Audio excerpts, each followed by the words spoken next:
Ayan. O, diba? Hirap talaga pag hindi ka taga-rinis sa lugar na are. Hindi mo alam ang pasikot-sikot.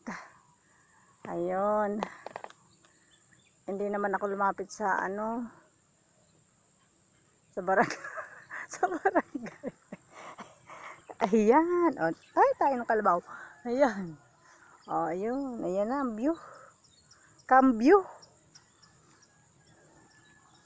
Ayan na. Buka na. Hindi pa ako nakakarating dun sa kabilang bundok na yun.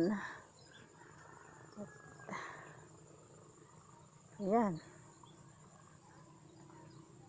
Ayan. Eto na. Ayan pa. O, lawa. Ayan. O.